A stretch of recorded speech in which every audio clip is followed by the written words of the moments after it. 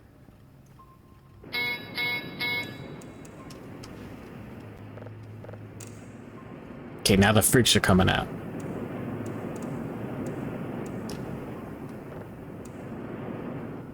The Giga Alien from hell. Involves baguettes and cigarettes. Of that run were relatively negligible, but the data obtained was invaluable. You're not fond of that Mega Mook? Consisted primarily of Mega Mook? mounted on my You're right. body, Yeah, I get it.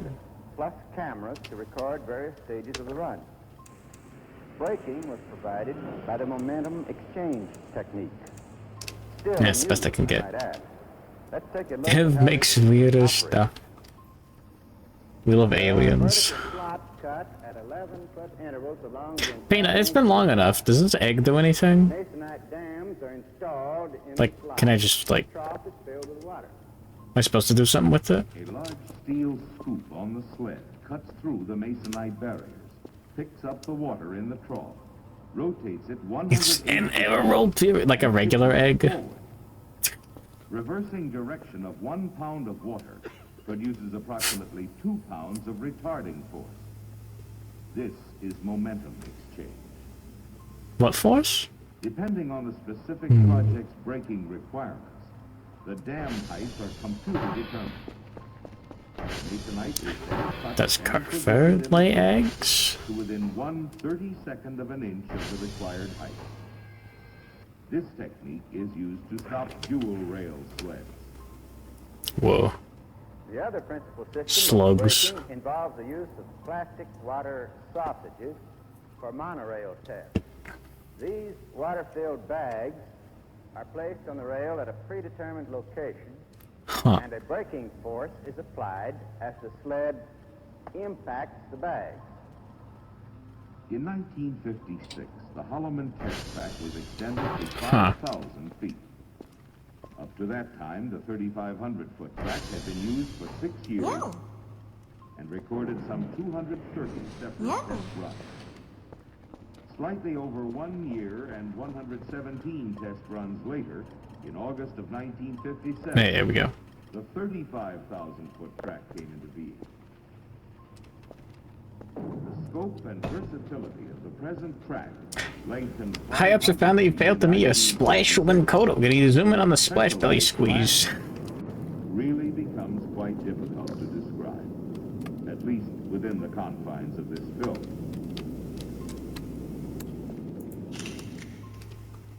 One of the unique features of this track is 6,000 feet of rainmaking equipment. Such testing makes up a major part of the track's workload and is designed to study the effects of an artificial rain field on experimental Incredible. and operational radomes, nose cones, and materials. Sit in his chair, smoke a ciggy while eating a baguette. And you need a baguette on the ground. And are able to generate And the a rain Dan the field of variable backslide. size and variable rain rate.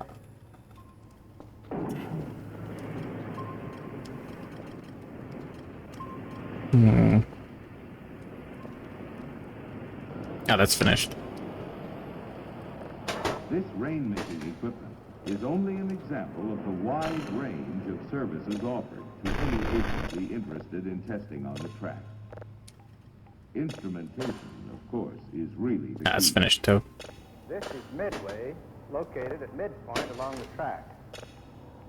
Housed within this two-story blockhouse is the mass of electronic equipment used to provide both customers and project people with a desired Yo. data on each test run conducted on the track. Banger. For example, sled profile measurement data.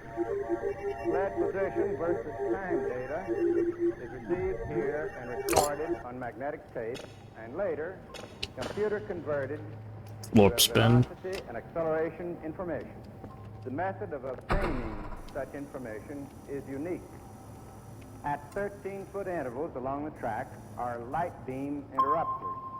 During the test run, a sled borne Wait, who's supposed to have the link to it? and and a photosensitive A fat splash woman picture. I steal it. No one will ever know. the light beam produces a voltage pulse. What the fuck is Dan Backslide? And recorded.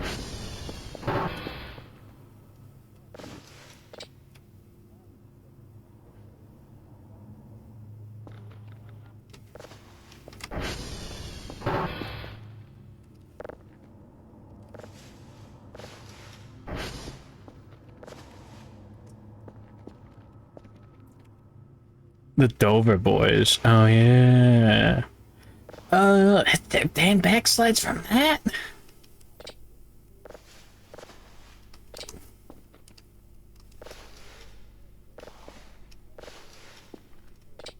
Zam Backshot.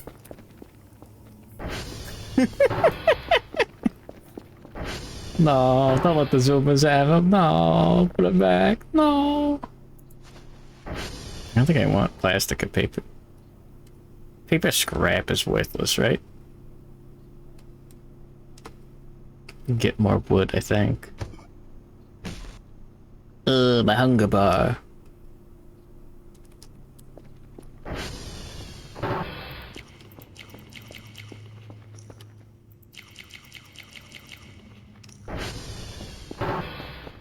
Well, but a people never hurt nobody.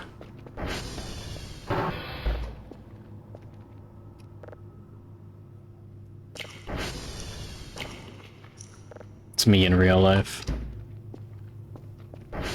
Is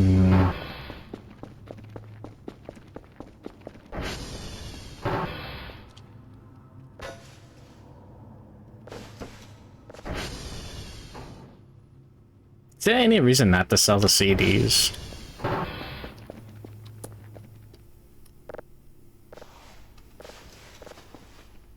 Seem pretty worthless.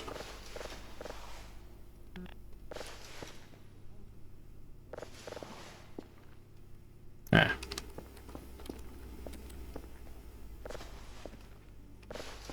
Taking the free internet AOL CDs and selling them. They're burning, I don't know, Eminem mixtapes on them. Hell yeah.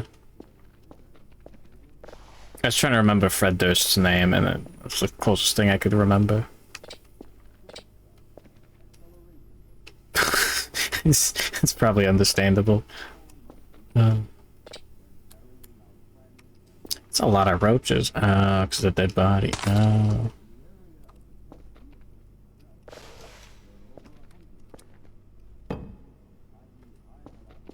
That explains a little bit.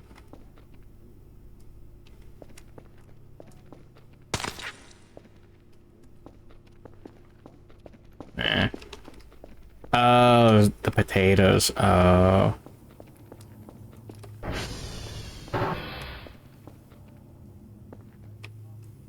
That was transformer protection discs. Oh. Specific program requirements, the track directorate does design and build special sleds, if none are available in the inventory.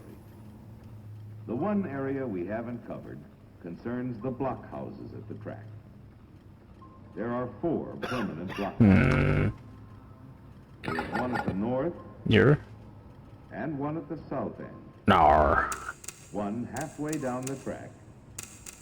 And one 3,000 feet from the south end. In addition, there is a portable fire control trailer. This arrangement permits total flexibility. Sleds can be fired at any location and in either direction. Each blockhouse contains communications Yeah, equipment, good enough. sled firing circuit, and telemetry pre-firing checkout equipment. As many as 100 channels of sled data are controlled and monitored from the blockhouse prior to Like a glove. Enough of the physical layout here at the Holloman track.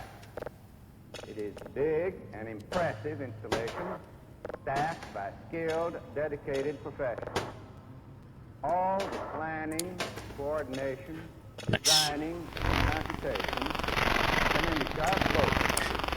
Welcome back, service. Dan Backslide looks like a has-been character. Okay, hold on. Wait, Kerfur's hold the rope. While we wait for the launch, The Kerfurs hold the I want you egg. to watch the drama of the track as it unfolds almost daily.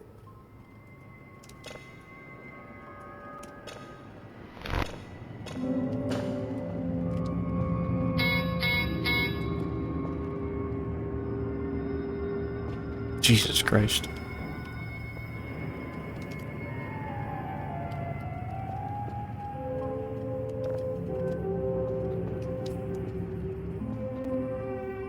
It's been 10 hours. It's been more than that. Internet cut out. Yeah. Yeah, Google, show me Dan Backslide. Yeah, he does not look like an... okay, a has-been hotel character would be infinitely more over-detailed. You know? He's got a suit, and he's got a tie. Now, the colors are a little silly, but... a skinny man in a suit. Hmm.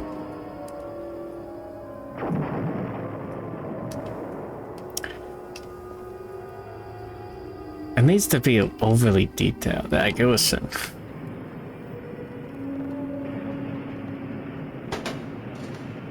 bring out the written by VisiPop memes.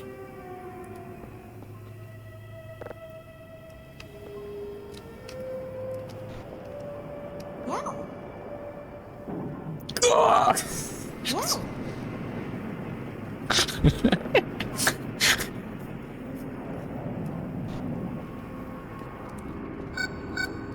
You with the Lana.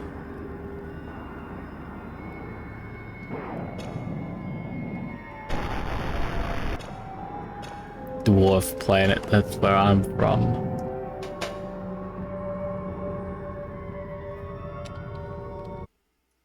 Wait, no. No, don't tell me. No, you're fucking with me.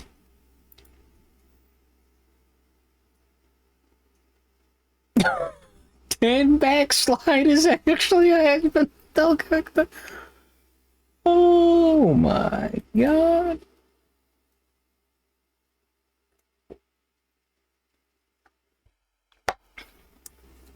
Hmm.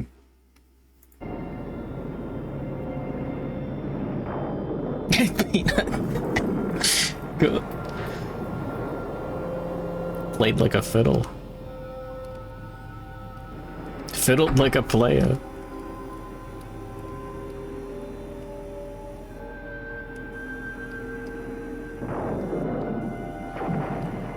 I should assume it's gone already. The track to date has conducted over 4,500 test runs. You're upset. On projects covering missile Dan guidance fucking systems, backshots. aircraft ejection systems, rain erosion studies, impact studies, and biomedical exploration on both man and monkey.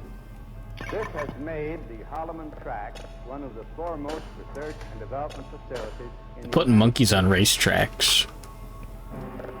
To the point where even I'm having a problem with it.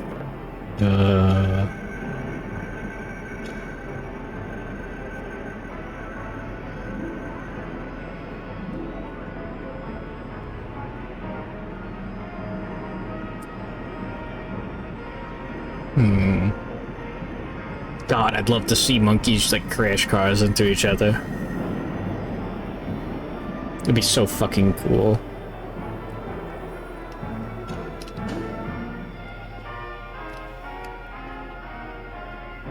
Fuck. Like, imagine it.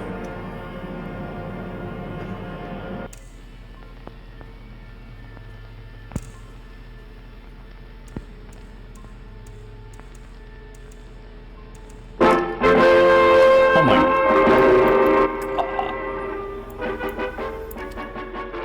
The fucking Air Force.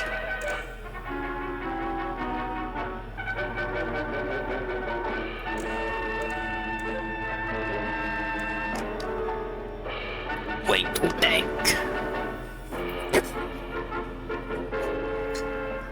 It couldn't have been that loud, right? Welcome back, Diabetic Cat.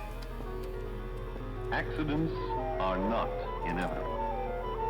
They can be prevented. That most of these were at a decent volume. Air Force and its combat capability makes it essential to probe the causes of accidents, which in a matter of seconds can turn the product of thousands of man-hours into scrap metal and destroy the hopes, the skills, and the lives of the crew.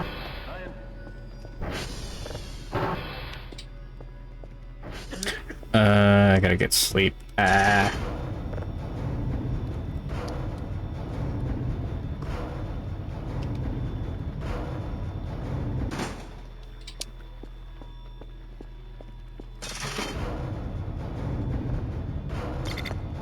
Surely I won't get sleep paralysis demoned my way to my bed.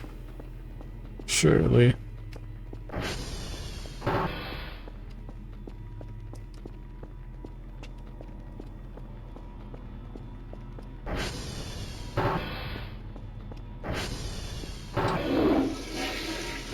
There he is.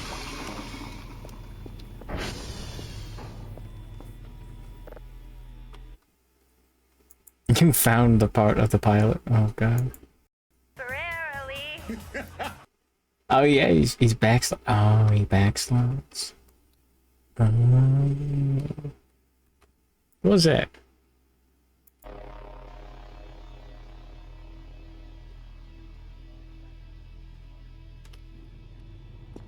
Charlie will redeem him.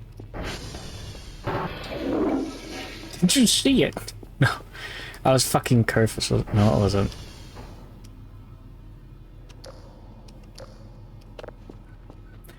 Oh, there's that report.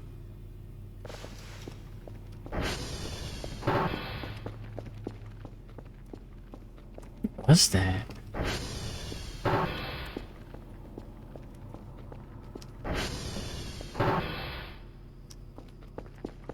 Physiological and psychological capacities. Third, when the integrating function of supervision. Must have been the wind.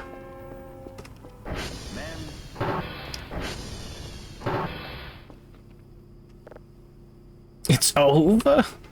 I literally wasn't looking at the game screen.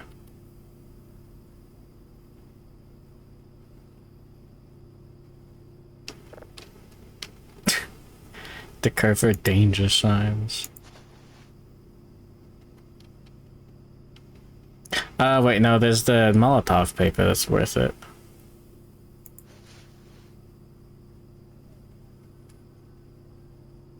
Damn it.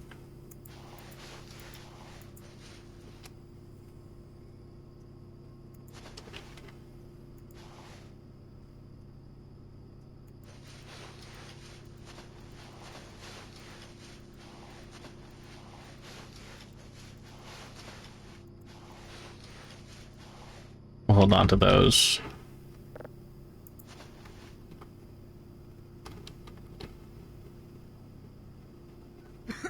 No. Oh no, I want to store the metal chunks there too.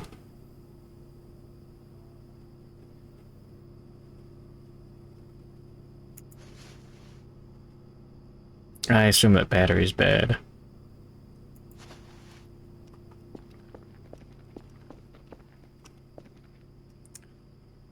Why does the robot cat build a robot that doesn't cat? So true.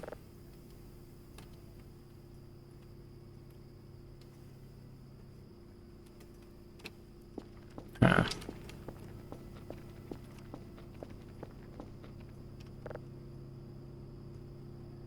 Still has plenty of space.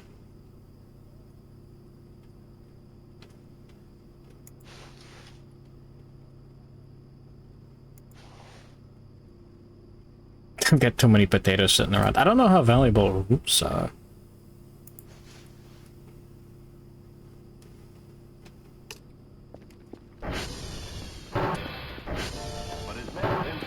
Why the cat? You could be a cat. Dr. Anna, nothing. From many sources at once. Information about speed, location, altitude. And this information cannot be verified directly by his senses. Today, man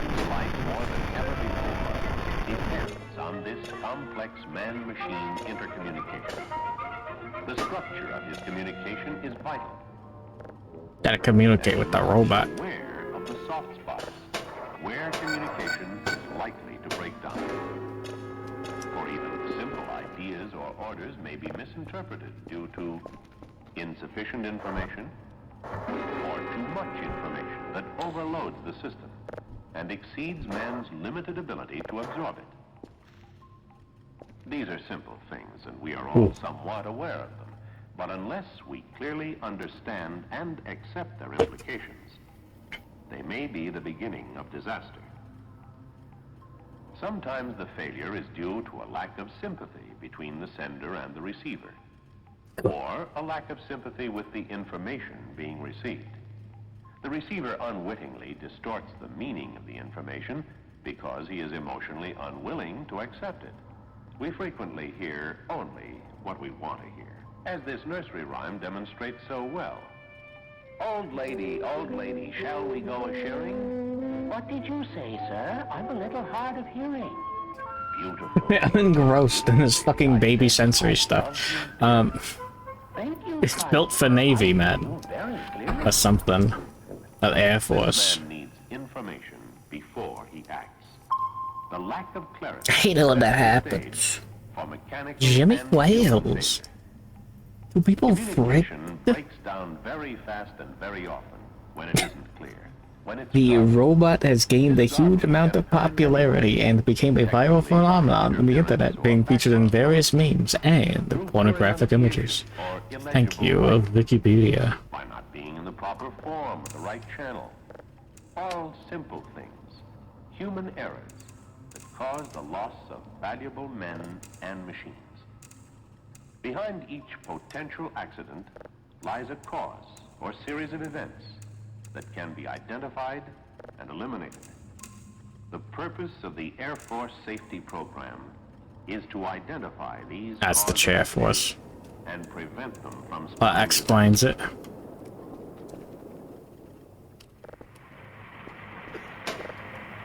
My inventory is still full of drives. It totally is, isn't it? It had been raining for a couple of days, and when the rain finally stopped, it was one of those dull, dreary mornings. I've always had the feeling that the weather has a lot more to do with a man's mental attitude than we think. So today I was taking a little more interest in my men than usual. Wait, I what? was particularly concerned about my co-pilot. Taking interest in men? Hold on. His father died about a week ago, and it hit him pretty hard.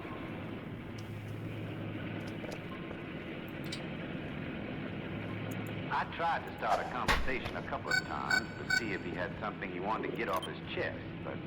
Interesting. Well, the moment never seemed right. He just didn't feel like talking.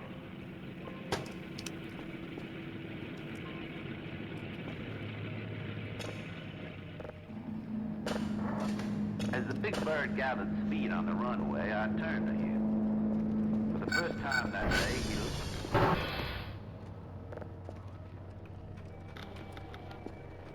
Alright, send the robot out. Roger, gear up. You can't drop enough bombs to end the war even if you try really hard. Just a couple more bombs. Someone sent a whole item box of cockroaches to battle once. Is there a specific reaction?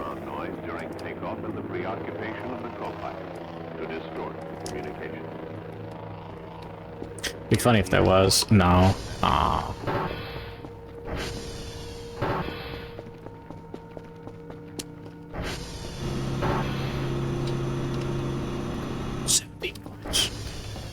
Holy.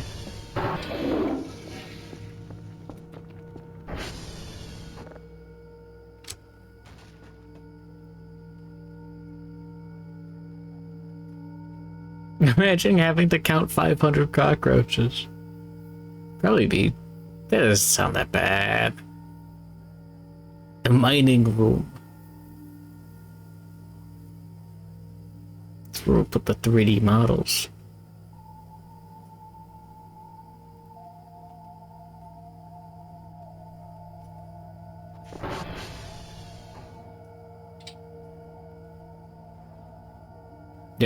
I'm gonna wake up to a face full of Kerfur.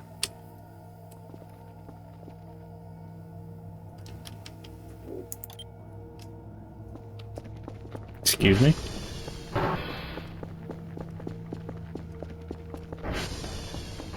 Oh, that thing.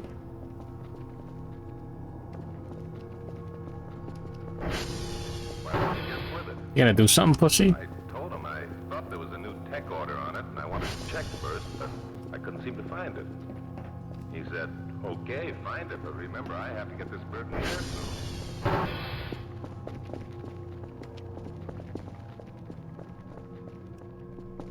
Ah.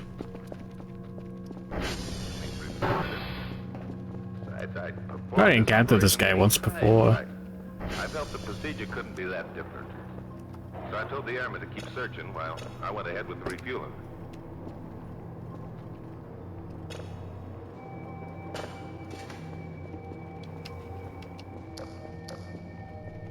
The tech order had a red caution on it that said, make sure the vent plugs are removed before You take a picture of it. or the high pressure will rupture the wing. We were in the process of refueling. Things were going along okay. When the airman came running out of the office with that all-important piece of paper. But he was too Oh, that's late. terrifying. Can I herd it into the water corner? The communication was clear, correct, properly directed, but unavailable for action because of a simple human error. The communication was accurately I don't know if that's a bug or not. not under refueling, but defueling. The sergeant misread the label, though he knew what it meant. There are times when words don't mean what you think they do. Take the words high pressure. Some new automobile tires are advertised as high pressure. This means 32 pounds. These airplane tires are also high Good, pressure buddy? tires. But here the words high pressure may mean 300 pounds.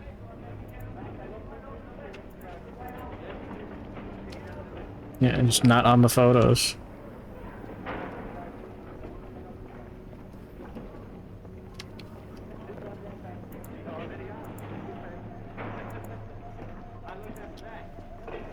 Well, don't touch me. I already crashed into this guy and he just closes the game. 600 pounds. So it just crashes it. The high pressure line goes to 3,500 pounds. Duende. The airman, called in from another shop to lend a hand, goes on his past experience and fills the tire with the high pressure line, with this result.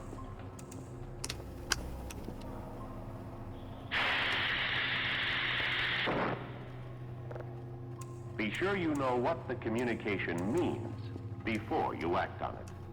A vast amount of communication takes place Back between up. man and machine, from a device you can carry in your pocket to Telstar, and to this huge man-machine complex. Careful about having skulls in the base. Is that bad? That's funny.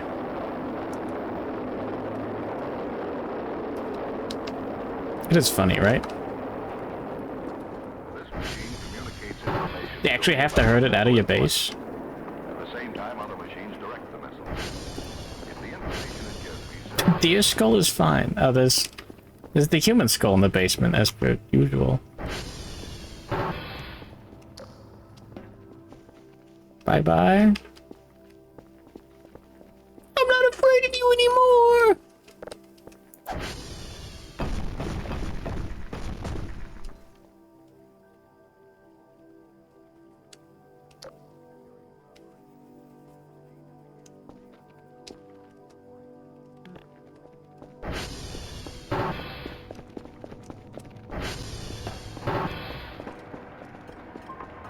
Doesn't show up on the entity tracker. They've traveled, Mr. Square. This was a unique Glad he didn't crash my game. At the time this missile was destructed, it was actually on course. It was receiving and acting correctly on programmed information. However, the strip recorder gave exactly the opposite information to the range officer. This happened because the day before the launch, The strip recorder had been calibrated on the wrong frequency, 180 degrees out of phase. No. Fucked up. No. Before a man acts on information from any machine, he must be certain the machine is functioning correctly. We're getting That there. alone is not enough. We need so much fucking money. From bitter experience. There's a lot of turbulence that night. I'd made 3 passes at the field, but GCA could get no target on the precision scope. Yeah, give me the reports. My fuel was getting low. What?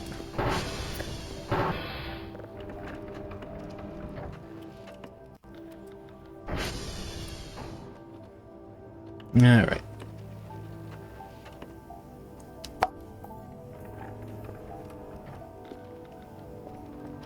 What's that noise?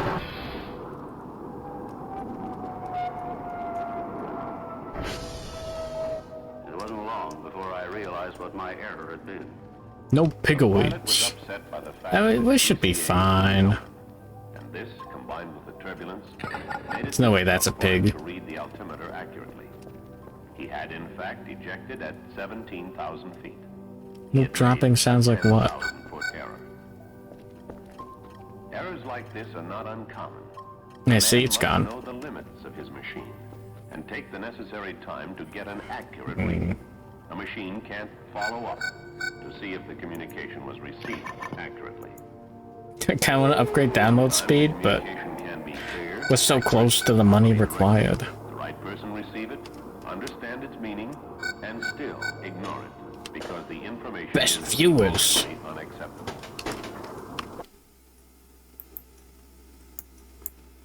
No, I missed the ban button. No, yeah. And he had followed all the safety communications when he was up there. But here on the ground, he ignored a safety communication which clearly states that motor scooter helmets must be worn with the helmet strap fastened.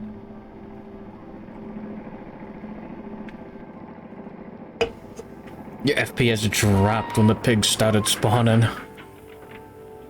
This should have been a minor accident. Just like real life. Instead, the man died an hour later at the hospital. Not as a result of a hazardous act in the air, but because of failure to accept a simple directive on the ground. The Air Force goes to great lengths during an operation to keep you informed and in constant Sure, touch whatever. with each other. But sometimes, out of boredom, overconfidence, or laziness, a man will recklessly cut off this vital communication with disastrous results.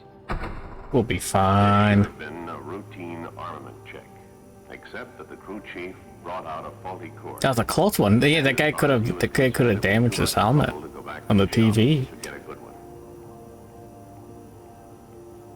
So he cut off his communication. Only for a minute, he thought. In the cockpit, the mechanic assumed that his crew chief and the others were still in communication with him. Before hitting the switch, he made his usual routine communication check. Bombay clear. Waited, but failed to demand a response, ensuring his transmission. What was I looking for?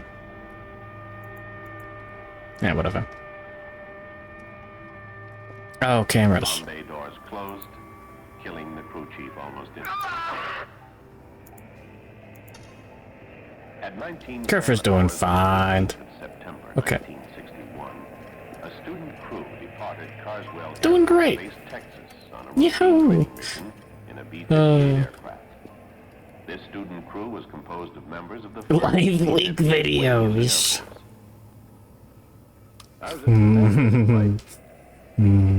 Prior to it, the crew had flown only 6 times in this aircraft with a total of 32 hours flying time. Yes. We had accomplished 2 daylight air refuelings and 1 night air refueling. So there's more activities to do to make money. Speaking of, probably sell some trash. Yeah, there's the human skull in the corner, that's normal. Do the cockroaches go away if there's nothing to eat? Oh, all the meat's gone.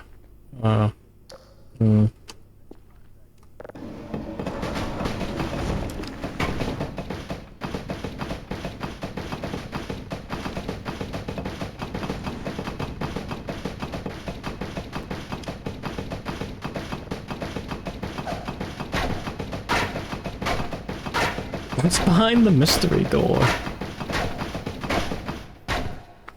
Yeah, your mom. When she gay?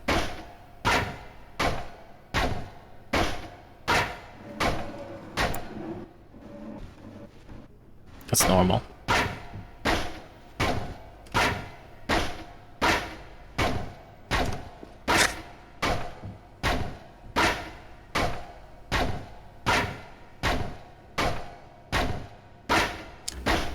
Guys, like, you guys have any cool rocks? You guys like rock music?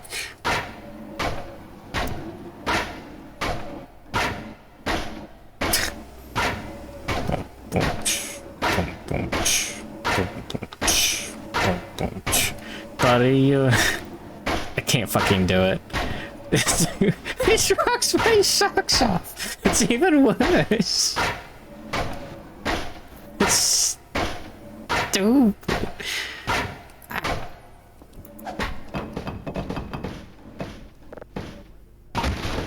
Oh.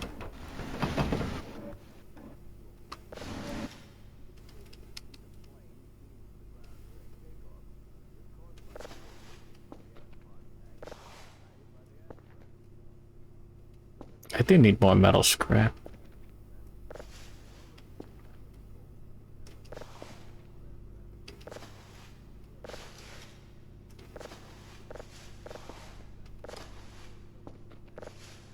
Sell all the paper. Sorry, no, we have to keep the paper. Damn it. Sell the crumpled papers.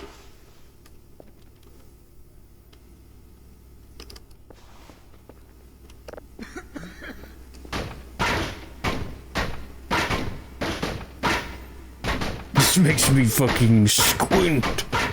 I can't wait for the 12-hour Squintilda Only Plays compilation to hit my recommendeds. Twitch jacked your flow. Oh my god. Did a better job. It looks more like Spurvis. The Spurvis emote. It's fucked.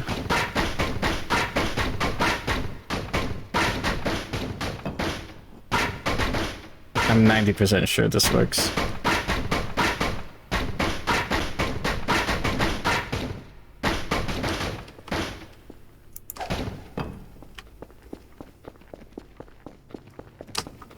I'm out.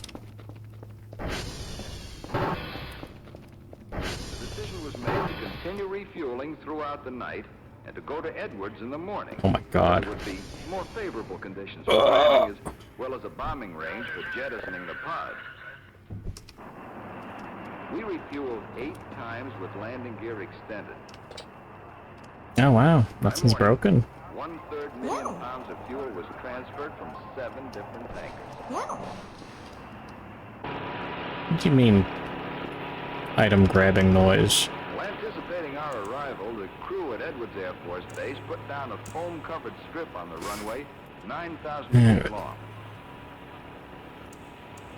We were now in contact with Edwards.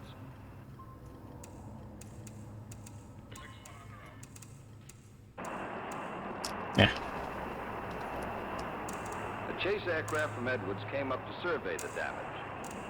The first close examination of the main landing gear by daylight revealed 3 of the 8 wheels to be intact, 2 there we go. scissors assembly, and 3 completely missing. The axle and landing gear Awesome. springs were both broken. Can you give her my hand in marriage? I don't think giving her a knife does anything. She just holds it.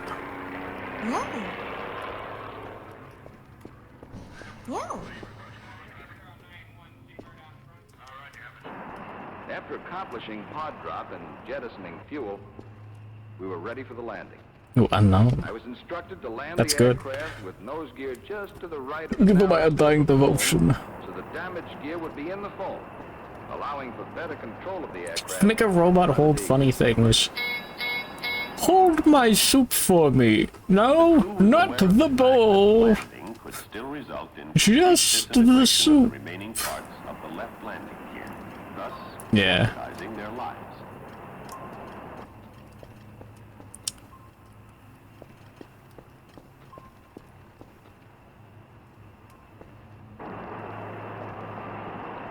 No? Done.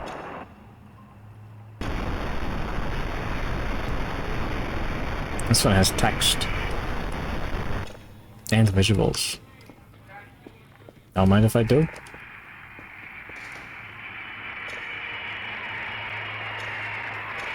Double check. These are the actual films taken at Edwards Air Force Base as the crew commander brought the crippled B-58 in for a perfect landing after 14 hours in the air. Wait, but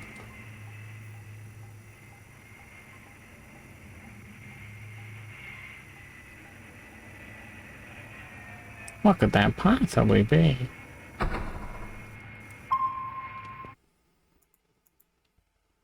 Want to be equipped like Kerfur. Giant witch Minecraft.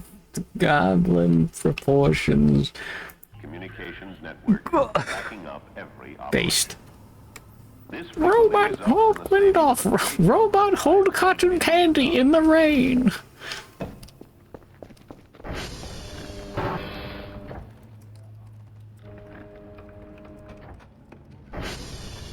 I'll bother with the Transformers later then. They can be among man's most valuable assets in preventing accidents.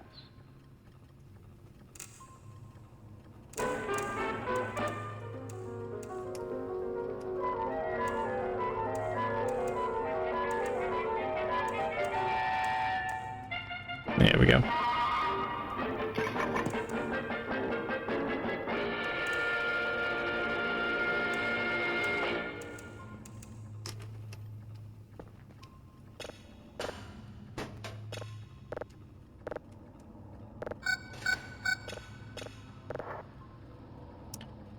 There we go.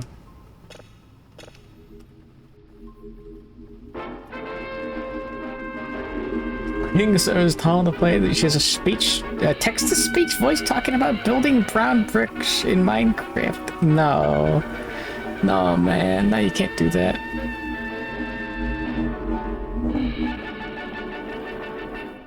The perfect woman. Tina, who made this? Peanut, is that your account? Peanut? That's clear out. During the period of recorded history, It's the Bionicle guy. No! No fucking way. No.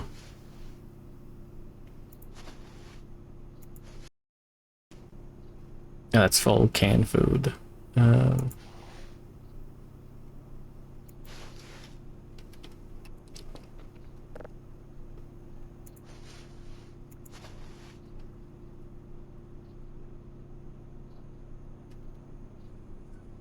Insane. Well, AI videos. Oh. three interrelated parts. First, he is a physical structure, flexible, strong, and functional. Brand new exciting choking hazards. Biochemical laboratory. Whatever. Means for converting food into fuel with filtering systems. Yeah, the delivery on that is pretty good most of the time. Yeah, calibrated all of them. Psychological Yeah. device of incredible complexity. With systems for controlling movement, acquiring and integrating knowledge, and channeling desire.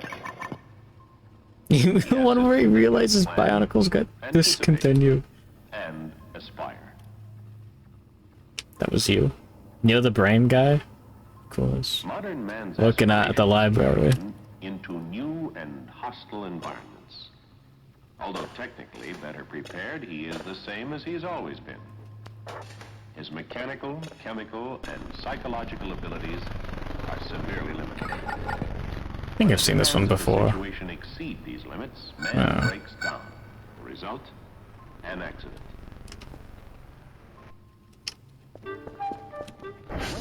Is this the one? Oh, I saw this on the wiki. I didn't look too hard. You best believe I saw this. No.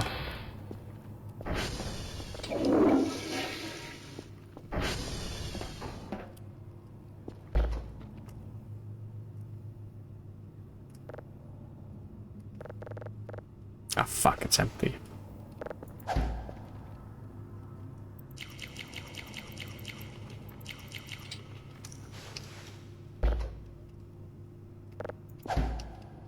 We got that roach repellent in there, we're fine.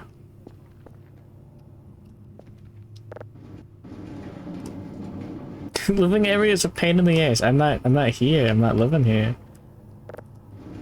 Wait, how did that move?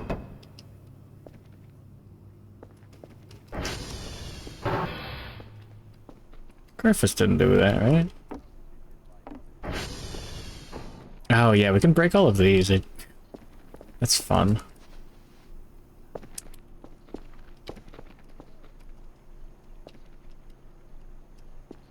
I'm gonna do it.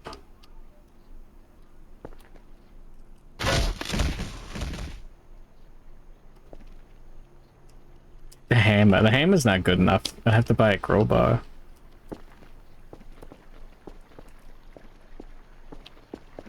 Trash stats. Nah.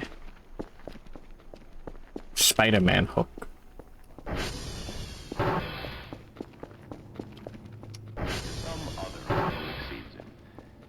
Man is sensitive to sounds in a very limited range of both frequencies and intensities.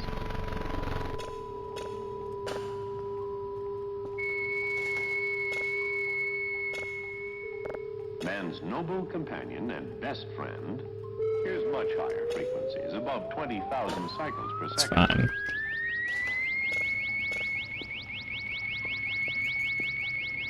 Sound and mechanical vibration. Dog is sending off brainwaves. Holy. Efficiency and produce irritability. If prolonged, noise. Yeah, you're doing the Mario fall damage. Cause men serious bodily damage and deafness. Yeah. Oh yeah, he sounds like his lungs are being forced through his ribcage. Oh. Charles Martinet watches Live Week. He can't tell them apart, even when it's important to him.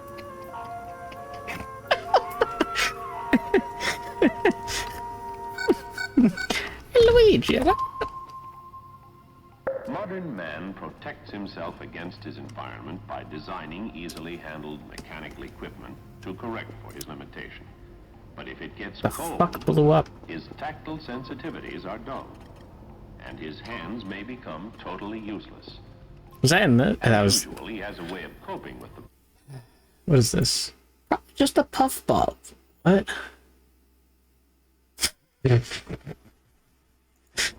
You want the? Man's vision is severely limited. Must have Many been the birds wind. can see better than he can.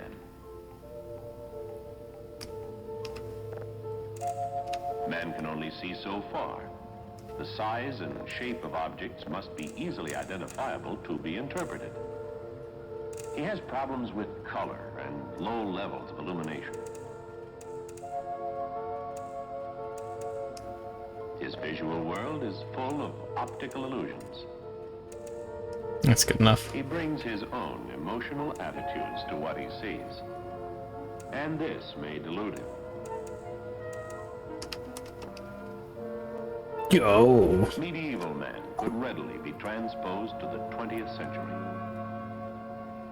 Today, man copes with a highly complex environment, with physical abilities no better than he has ever had.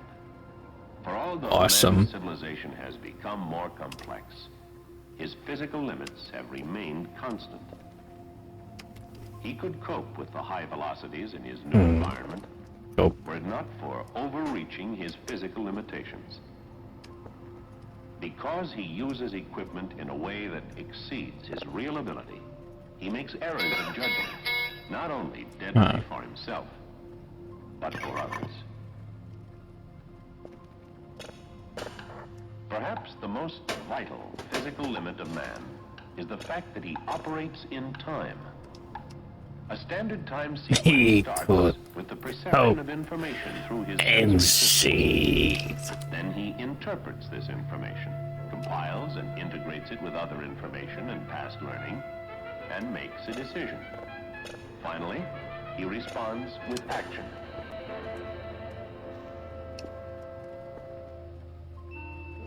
Man is not always Detect aware this of status, really. Hold on. Alright. And from there is transmitted to the brain in the form of a nerve impulse.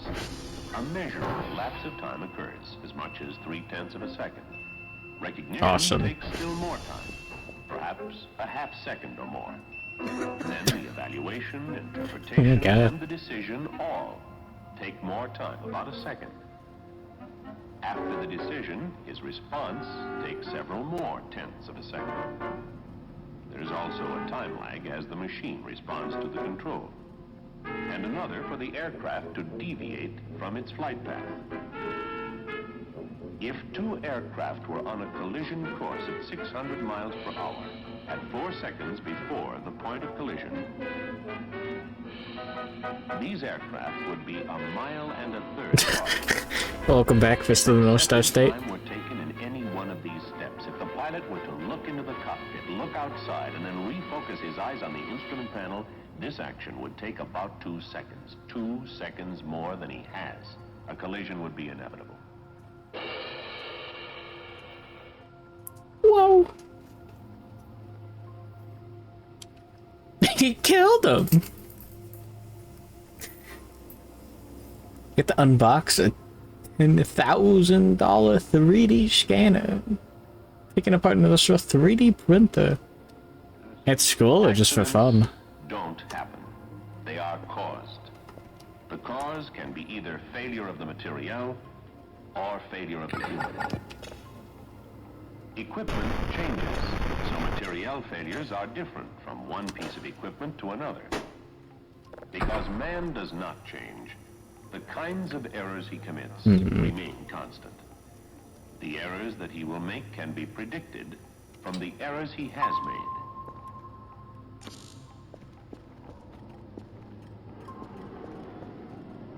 It was a beautiful morning, and I was scheduled with 2 other instructors for a pre-brief 3-ship student formation training. Welcome. You work at the fabrication lab. Fabricate this! Because of oxygen difficulties, my takeoff was delayed about 15 minutes. Yeah. We had a planned rendezvous of a left-hand orbit at 18,000 feet in case of separation. After becoming airborne, I climbed to the rendezvous area with 100% power. Hey, Fish, check this out. The leader in his left-hand turn. Yeah. Closure was excessive. They're releasing a model kit of that robot. Brother, I'm releasing my fingers from its cave. Like some forbidden beast from the Odyssey. I went back to 100% and attempted to join on the outside of the turn. Suddenly, I Odysseus would be slain by it. And attempted to break right. Well, as I started my turn, my left tip tank must have hit the tail of the lead aircraft.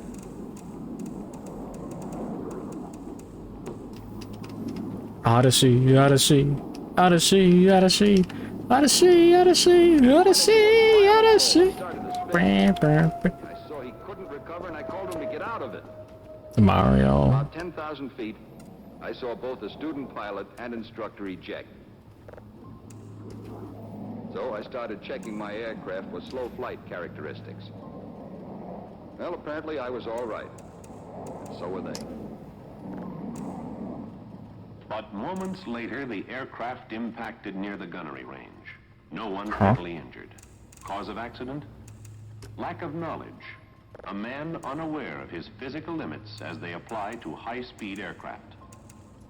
Can you imagine what his life would be like Worm now Odyssey. if the other 2 men had died in that crash? Here at the Air Force Safety Center, accident reports come in from every area. Flight, ground, missile, and nuclear. They've been coming in from the day in 1942 when General Hap Arnold learned he was losing more aircraft in accidents than in combat. These men You'll have a try to develop a set of criteria to help keep you safe. Odyssey, yes. They say, You must be PS5 aware Pro. of Yeah, no, and it's fucked. accept the physical limits of man. For your Astro machine, it's not worth it. So far. We were in the process of Getting transporting liquid shitty. nitrogen when it happened. We were both True. experienced men. We came into the missile And then you gotta pay 80 more bucks for the disc drive. Why would you need a disc drive when the only thing you're gonna play is Astro's World or whatever? how many seconds it takes for nitrogen to Astro's house. We always used the buddy system. My buddy was a lot bigger than I was, and, well, I kind of followed his lead. What fucking game? The We're supposed to use the gauge. the Astrobot Adventures. What is it even called? Oh, my buddy was always using the valve to double check. Then he'd let It's Astrobot. Yeah. when he saw the valve bending, he decided Astrobot's Odyssey. quick. Robot porn game. Reached over into the pit to shut off the valve. Yeah.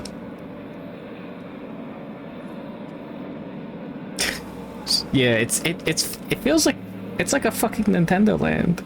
More like AstroTurfed. Honestly, yeah, no, it's good. Who asked for it? Literally fucking no one. It's like, okay, no. I don't know. There's some other scenario like Spider-Man 2 for like the PS2, you know? Well, it's just like one guy was left at the dev studio who like really cared about the game. It's like, okay, I'm gonna make the web sling the best fucking mechanic ever. It's that. Except the whole dev studio, like the last of like Sony Japan, making like a good game despite being locked into like this weird licensed nonsense. The fucking rabbits guy. The rabbits. That's a pretty deep hole, about 170 feet. I guess I was one of the first men assigned to work in The old Spider-Man 2. First, I liked the assignment. Yeah. I hope the Sony Japan studio did it on purpose. Yeah. This bell rings and it goes on ringing until the elevator stops. It makes quite a racket, but it keeps you on your toes, and no one has ever got caught under it. But yeah, no, like the Mario and Rabbids guy, like poured his fucking heart and soul and like cried on stage when people like cheered for the Rabbids game.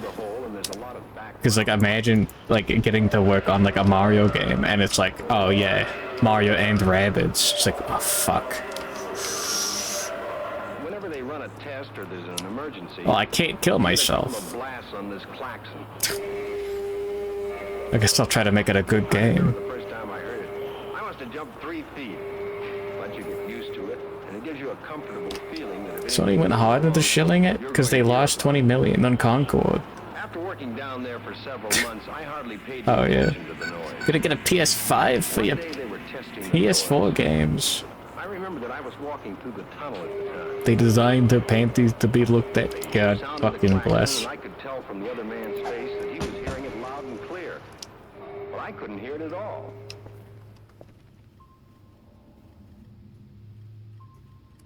Oh.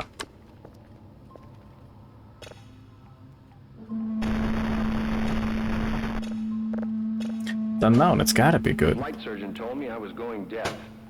I needed treatment. But he said that I wasn't as bad off as some of the men who had been working in the generator room. 3 of them, he said, were in bad shape, and they had more protection. Is that a T-1000? Yeah. But yeah, no, like the Astrobot game just showing off all of the games that the CEO just doesn't even fucking know about, basically. It's really funny.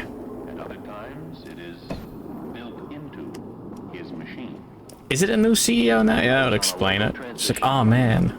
The mission, climb the aircraft out at Mach 2 to 35,000 feet. You'd never think something like your sense of touch could be so vital until something like this happened. And then you never forget. I'd made a normal takeoff and afterburner climb to 35,000 feet. Leveled off and continued an afterburner for about 30 seconds. When I changed to full military power, I noticed the exhaust nozzles failed to change from the wide open position. I then tried the emergency nozzle handle, but it didn't actuate. But no, yeah, no. Fucking Astrobot's good because it's not like a shitty, like, movie game. Oh yeah, no, there's the Bloodborne, like, guys, it's like, oh man. CEO told all people who got laid off to take a year off and go live somewhere with a beach. The people that got laid, oh my, are you fucking serious? Holy shit. I think that's funnier than the Bungie CEO showing off his cars to people that he laid off like the next day. Which did not anticipate man's limited ability to discriminate in an emergency. Like that's like, yeah, I don't actually think about you at all. I just like cars and taking money from the company. But like just telling you like, oh yeah, no, just go to the beach, man, it's fine. Can you link it? Go for it. The crane operator was highly qualified. He had operated a great variety of cranes. I fucking love cranes, hell yeah. The non-com directing the operation pointed to the wires looming overhead. Will rise up as head of 3D animation / modeling and sink the company from the inside. Why? How? Will you become the head of 3D modeling and animation before the company sinks by its own merits? Is it even possible?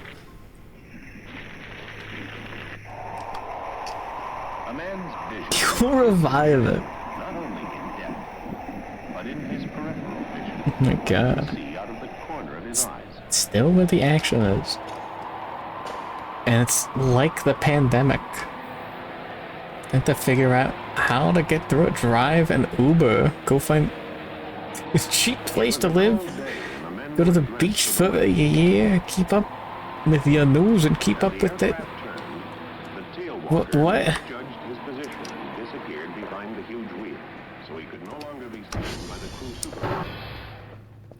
What the fuck?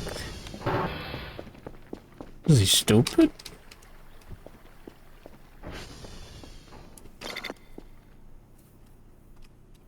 These Minecraft CEOs. You could try.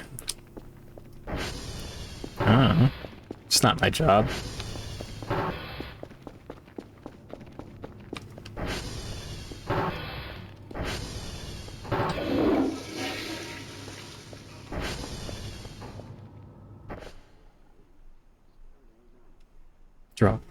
Drop.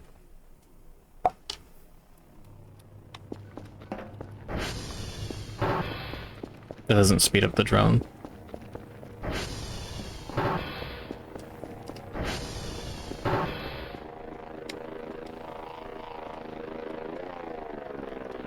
I need my money. Oh, Sony Europe. Not the CEO of Sony.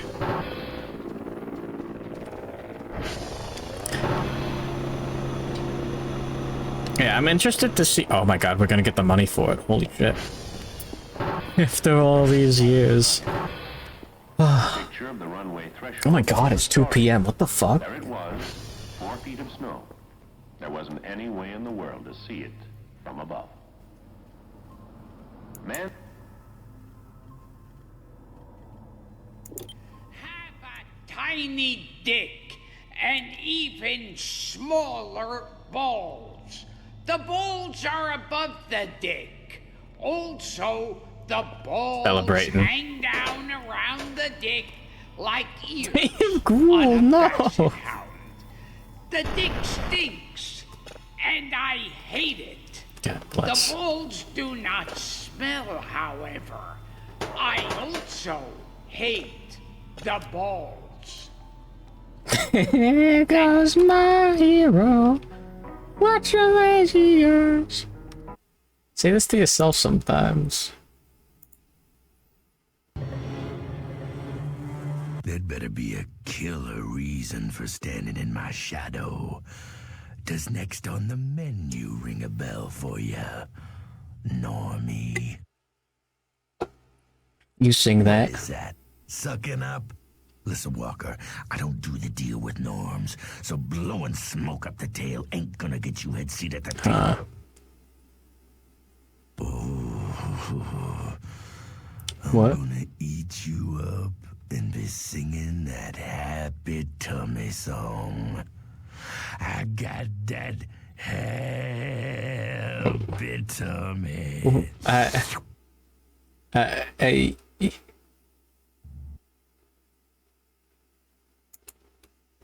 Bandicoot.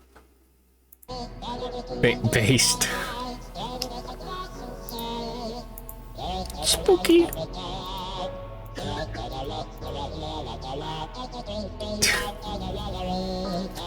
Ghouls were cool. Huh. Yeah, I don't know how ghouls work.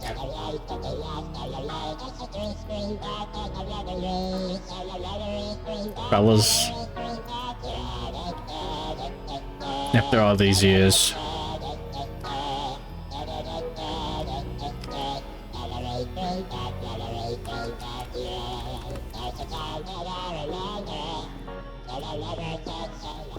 Kerfur is so talented.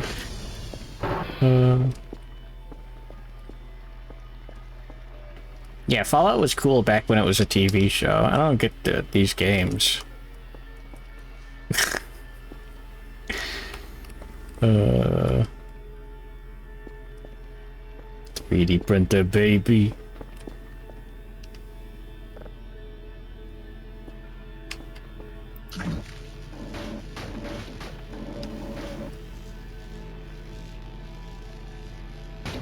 That does seem pretty convenient.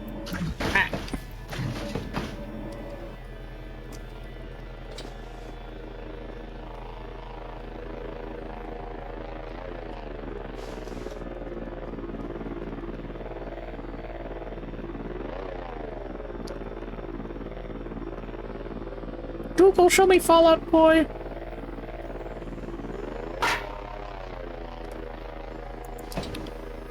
Oh my god.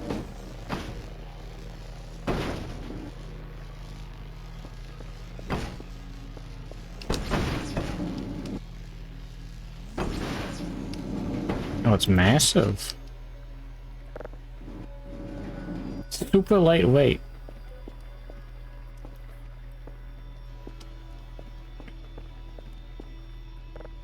Untextured. Ah. Okay. Wait, what?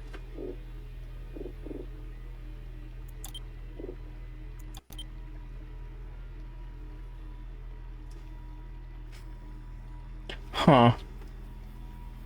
I can still print it. Oh.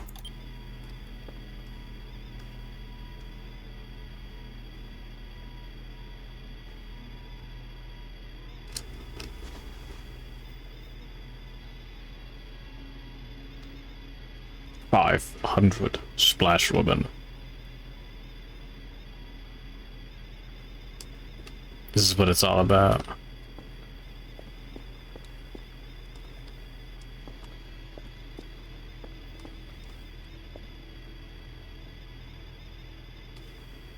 What happened to the textures?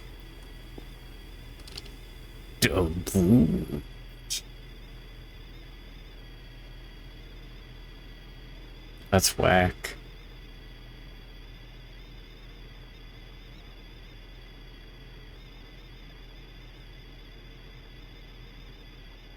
Get to see the inside of the model.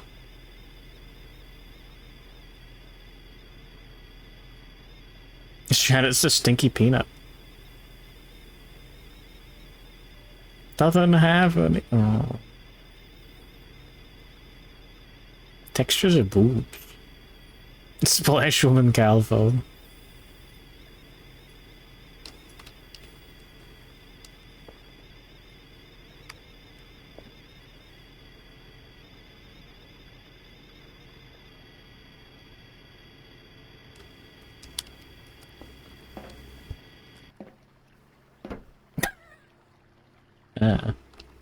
But how do you...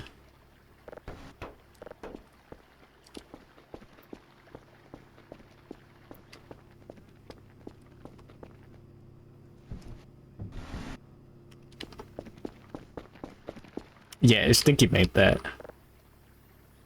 Hmm.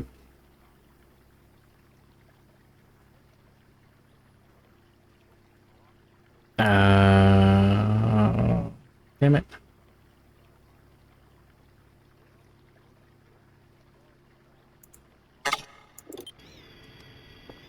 Think this one will work?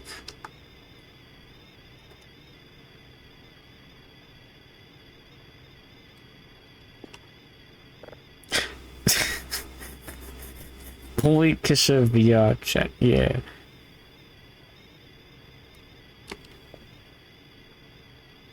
This is awesome.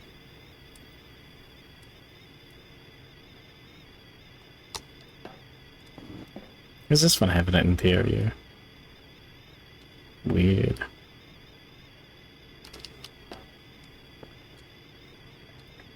It's easy, we don't have to animate a rig. Sounds like it.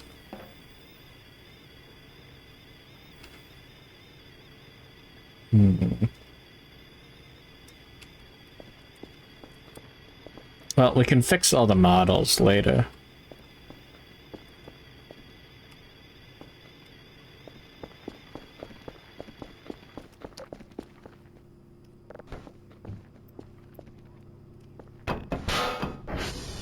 Oh, awesome.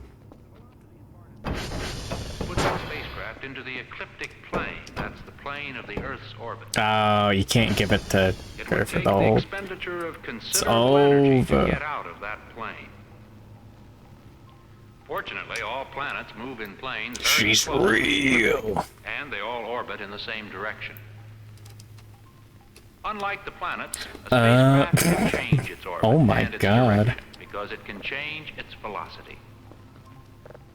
When a spacecraft escapes Doesn't the work. Earth's gravity in the same direction as the Earth's travel around the Sun, its greater momentum around the Sun overbalances the Sun's pull, throwing the spacecraft outward.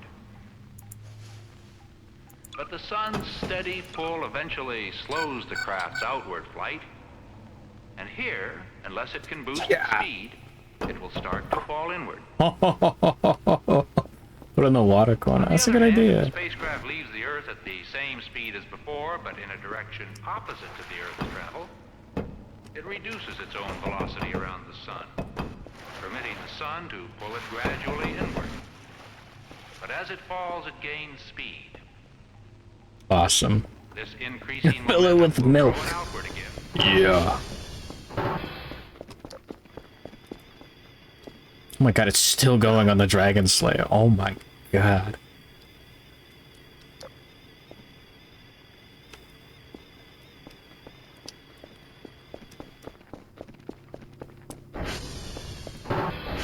The right path cannot be done. Even the most sophisticated launching rocket controls can't avoid small Ah, I can't swing with the things. or account for the uncertainties in the orbits of the Earth and planets. There will always be a small error to be corrected.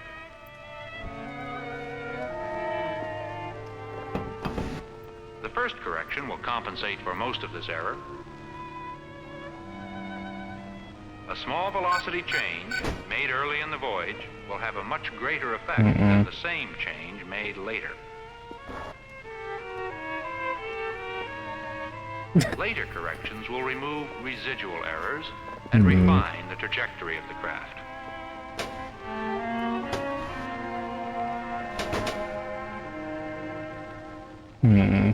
Build a throw. Fundamental to all navigation is the ability to measure angles.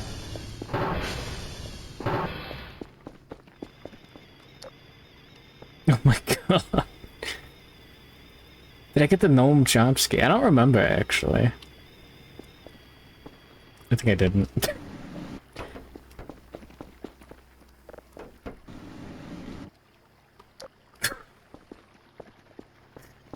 Oh yeah, just like I remember it. Star could have been sighted from any point on the surface of that cone. Whoa. But Okay, one you know what I gotta will do, not man. tell him where. The astronaut does know he is near his desired trajectory. his approximate speed, elapsed time, and limits of possible error locate him within a football-shaped volume which navigators call the estimated ellipsoid of position. The space where this ellipsoid intersects the cone establishes his position more closely, in an area where the two coincide. From this, he knows about how far he is from his desired trajectory. Repeated sightings will be made to reduce the amount of uncertainty until the actual trajectory is determined within the allowable limits.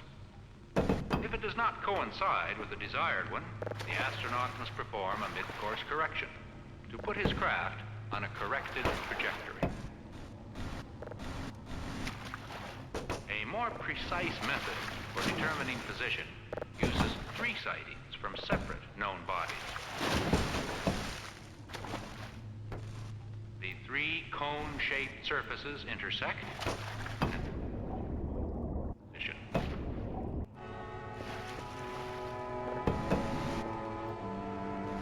Actually, throughout the flight, Earth-based tracking information will be used to correct or supplement onboard navigation, so long as it can supply sufficiently accurate data. But as the spacecraft nears the target position, millions of miles from Earth's tracking Is this station, game feeling the polygons? will have to rely to Maybe. a much greater extent on his onboard navigational equipment. Any backup information from Earth would take 12 minutes to travel the 134 There's a lot million going on miles here. that separate them. He will determine the exact location of his craft with respect to the planet, using sextant sightings, this time between the target planet and known stars. Now he can calculate the final velocity changes that will put him in a precise parking orbit around the planet. Once determined, these velocity changes are applied, and an orbit around the planet is attained. Photo scans, so they're 48K hertz. Yeah, do it. The astronaut will then use his sextant to track landmarks.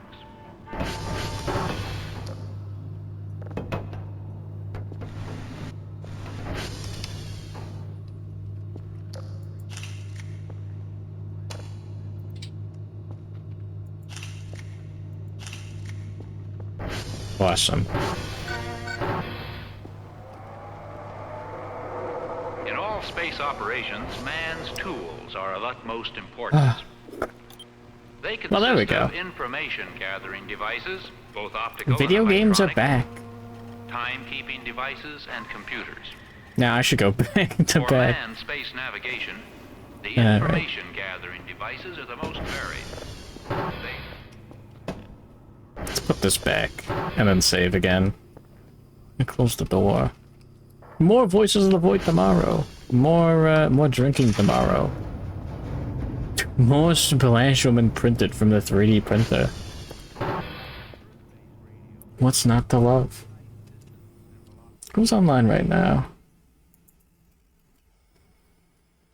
It's nice taking this little Swedish vacation. No.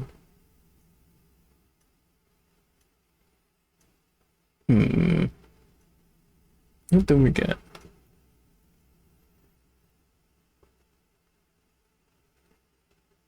I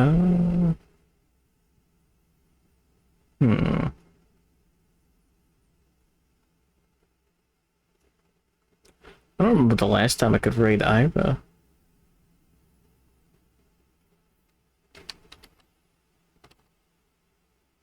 Yeah, sure.